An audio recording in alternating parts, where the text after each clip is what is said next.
Ladies and gentlemen, Sidestrafe back with World of Warships. And today I'm going to bring you another live stream highlight, this time featuring the Japanese battleship Fuso, which is one of my favorites, as it's got more guns, and you know how it is. More guns equals more fun.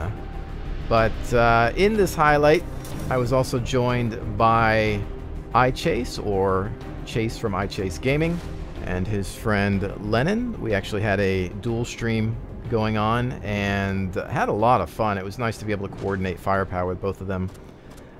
Both are very knowledgeable when it comes to World of Warships. I'm not sure about Lennon, but I know that Chase is a super tester for wargaming, which means he's one of the high-tier testers, one of the guys that gets everything pretty much before everyone else.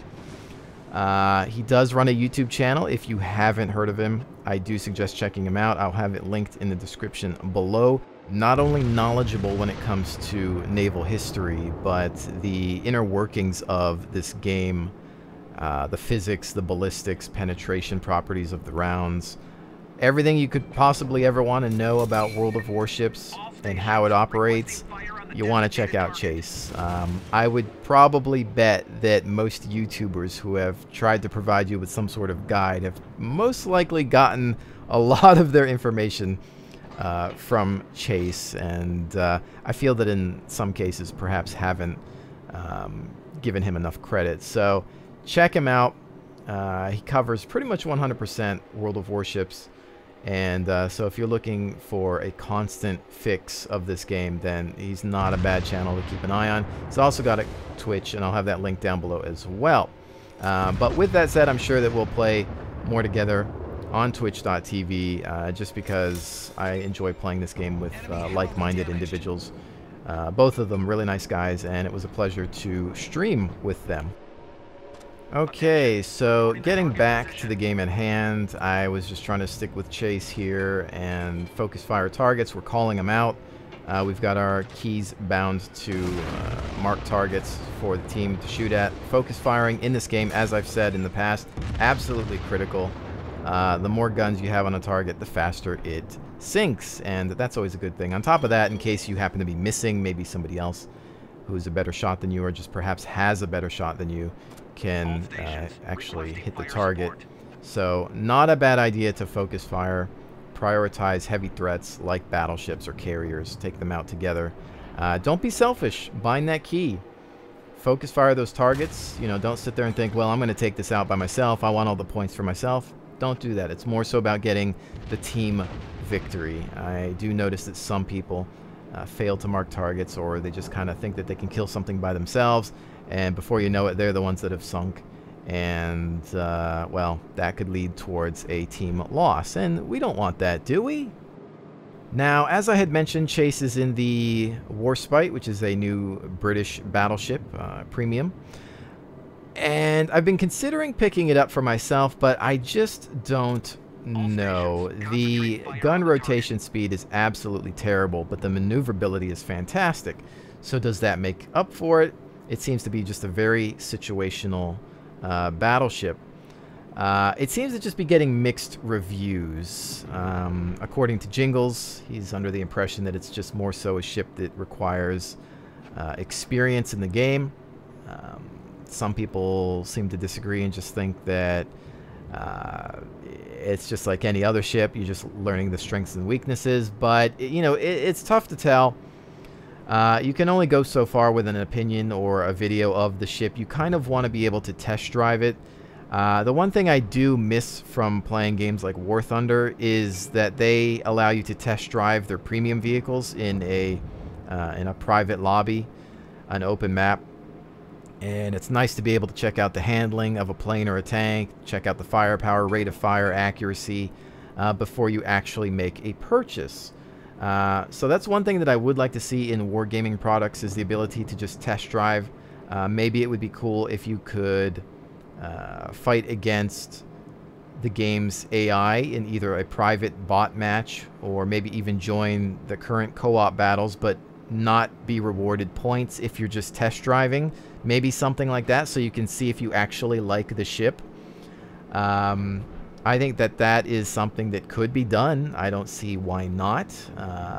But I think it's just that you look at these ships, and I think the Warspite, what, 7,400 doubloons? And I think the only way to get 7,400 is you either buy the top tier package for $53.69, or you mix and match one of the other packages to make up that amount, because the next package I think is 6,250 doubloons for $28.79. So you'd have to buy that and maybe something else, or one of the other ones and something else to make up 7,400. So you can see how it's strategically priced, and they've always been guilty of this. But I think that, you know, again, only looking at videos or getting somebody's opinion, whether it's in person or online, it's only going to take you so far. You have to try it out for yourself and see if these things match your play style. So with the Warspite, I'm not sure. You know, I don't get these things for free. I have to spend money on them just like everybody else. And, you know, I mean, that could go towards, I don't know, either premium time or another video game or something, if you think about what it takes to actually get that amount of doubloons to be able to purchase it. Now, with all of that said, what do you think of the Warspite? If you weren't at the live stream to discuss with us, do you think that it's worth it? Do you own one? Would you own one if you were in beta? Are you going to wait for the normal grindable Warspite whenever that shows up? Do you think that this is just Wargaming's way to make a quick buck? Do you think that they're playing off of the fact that people are dying for British ships, that they're willing to purchase the only one that exists? Is it a free-to-play sales tactic? You know, what are your thoughts on that? We have seen some questionable tactics, I think, from Wargaming and other developers in the past, and I wouldn't necessarily put it past them to do something similar with the Warspite. Again, it's got mixed reviews. You know, I'm not hating on it. I kind of want one myself just because it's a neat looking ship. But I don't know if it's a good value. And so anytime a free-to-play game has something that's questionable in that regard, I tend to stray away from it and to, you know, warn people to say, hey, you know, don't get into this. You know, I think the pre-order ships were good value, which is why I do recommend them. The Warspite, I'm not so sure. And obviously it is an in-game purchase. It's not a pre-order ship. You have to be in the game currently to be able to purchase it. So yeah, let me know what you think about it. Curious to hear extra opinions on the matter. Back to the game at hand, you can see that we're just continuing to focus fire on enemy ships, and again, just so satisfying to group up with people in a match and watch those tracers fly and hit their targets. Now, it's not so great for the guy on the receiving end, but oh boy, is it fun for us. Lennon wasn't with us most of this match though, but he is still managing to kick ass and take some names. I think he's in the cap circle. But I'm just trying to, again, stick with chase. You can see here all of our firepower hitting this vessel here, at least for the most part. Now, one other thing I'd like to talk about while we're here is the amount of World of Warships content you'll find on the YouTube channel. I don't want to overdo it, which I was for a while because I was just simply enjoying this game so much, and I still am enjoying it. But we are getting to the point where we've played this game a lot, and we know that open beta is going to hit and everything's going to get wiped, and we're going to have to do this all over again. So I don't want to enter burnout phase. So I'm probably going to try to spread out the World of Warships content just a little bit. I will probably stream it more than I'll actually make dedicated videos for it on the channel, at least until we get more out of the game. There's obviously a big patch on the way that's going to add US battleships, Japanese carriers, and a lot of major changes to the title. So I do want to cover that on the channel as well as on Twitch. But I will be providing you with highlights for those of you that do miss out on some of the Twitch content. But you can, of course, check out that channel and check out VODs from time to time if you've missed live streams. But with that said, keep in mind that there's always a reason for what I do on the YouTube channel. If there's a lapse in a certain type of content, then there's a reason for it. It's not necessarily just because I'm tired of something. If I'm tired of something, then I usually tell you that in a live stream or in a status update video. In the case of World of Warships, again, it's just more so, look, you know, we don't want to burn ourselves out of this game. We're going to have to do it all over again in open beta. And I want to put more thought into the videos that I create. I'm not going to make a video for every single ship just because that's the best way to get the most views and make the most money out of YouTube. You know, I'm not here to jump on bandwagons. I'm not here to provide you with fast food. We want quality content. We want great discussion, critique, tactics and guides. You know, we want the best. And yeah, you're not paying for this, but you are spending time watching it, so it has to be good.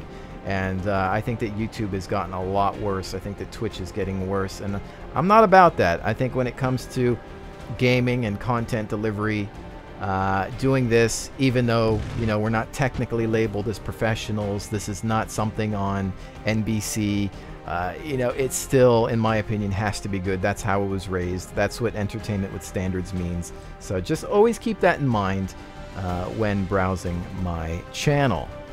But anyways, ladies and gentlemen, I really hope that you've enjoyed today's look at World of Warships. I know that I've enjoyed playing and creating this content for you. Also, just fun playing with Chase and Lennon.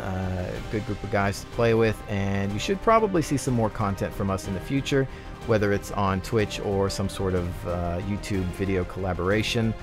He has expressed interest in doing so, and I think it'll be fun, and it will provide you with some great content. But anyways, with all of that said, thank you so very much for joining me. It is always appreciated, and I will definitely see you on the next one.